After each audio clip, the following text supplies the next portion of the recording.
ఓం శ్రీ మాత్రే నమః. అందరికీ నమస్తే. అందరూ కూడా భగవాన్ అనుగ్రహంతో అందరము బాగుండాలని మనసారా భగవాన్ ప్రార్థిస్తూ ఉన్నాను. ఈ రోజున మనము కంచి పరమాచార్య స్వామి లీలల్లో ఇంకొక లీల అయితే మనం విందాము. అదేంటంటే పంచాయతనం పెరియవ్వ. ఒక భక్తుడైతే చెప్తున్నారు, మా తండ్రి గారు విష్ణుపురం బ్రహ్మశ్రీ జి విశ్వనాథ శాస్త్రిగళ్ళ పరమాచార్య స్వామివారు విష్ణుపురం పర్యటనలో ఉండగా స్వామివారిని నాకు పంచాయతన పూజ చేసుకోవాలంది అని అడిగారట. పంచాయతనంలోని మూర్తుల్లో సాలగ్రామం, బాణలింగం, స్ఫటికం అప్పటికి లేకపోవడం చేత స్వామివారు కుంభకోణం చేరిన తర్వాత మా అన్నగారికి పంచాయతనాన్ని అనుగ్రహించారు. పరమాచార్య స్వామివారు కుంభకోణం చేరగానే పంచాయతనాన్ని ఒక శిష్యునికిచ్చి విష్ణుపురం చేర్చవలసిందిగా ఆజ్ఞాపించారు. ఆ శిష్యుడు ఇవి ఎవరింట్లో ఇవ్వాలని అడగగా, ఏ ఇంట్లో అయితే నేను ఉంటానో ఆ ఇంట్లో ఇవ్వు అని చెప్పారు.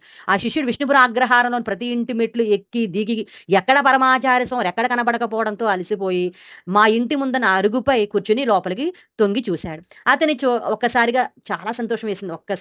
చాలా సంతోషం వేసింది. మా నాన్నగారు బయటకు వచ్చి ఏమిటి సమాచారం అని అడిగారు. పరమాచార్య స్వామి వారు ఈ పూజ పంచాయతనాన్ని మీకు ఇమ్మని చెప్పారు అన్నాడు. నాకా? అవును. ఎవరింట్లో అని చెప్పకుండా స్వామివారు ఉన్న ఇంట్లో ఇమ్మని చెప్పారు. మీ ఇంటి వసారాలో ఉన్న మహాస్వామివారి చిత్రపటం నాకు చక్కగా కనిపించింది. స్వామివారు ఇక్కడ ఉన్నారు కాబట్టి ఈ ఇంట్లోనే ఇమ్మని చెప్పారు అని నాకు అర్థమైంది. ఇదిగోండి పంచాయతనం అని మా నాన్నగారి చేతిలో పెట్టాడు.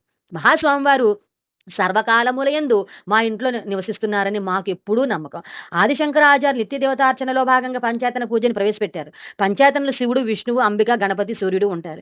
ఏ సంప్రదాయానికి చెందిన వారైతే ఆ మూర్తిని మధ్యలో ఉంచి మిగిలిన వాటిని నలువైపులా ఉంచి పంచాయతన పూజ చేస్తారు. పంచాయతనంలో కరచరణాదులతో ఉన్న మూర్తులను కాకుండా నర్మదా నది వద్ద లభించే బాణలింగం, శివ సాలగ్రామం, నేపాల్ గండకి నది వద్ద లభించే విష్ణు సాలగ్రామం, కాళహస్తి స్వర్ణముఖిరి నది వద్ద లభించే అంబికా సాలగ్రామం, శోభభద్రా నది వద్ద లభించే గణపతి సాలగ్రామం, తంజావూరు వెళ్ళం వద్ద లభించే సూర్య సాలగ్రామం, శ్రీమతి మోహన పంచప కేశన్ మహాపిరళివాళ్ల దర్శన అనుభవంగళ్ అపార కరుణాసింధం జ్ఞానదం శాంతిరూపిణం శ్రీ చంద్రశేఖర గురుం ప్రణమామి ముదావహం.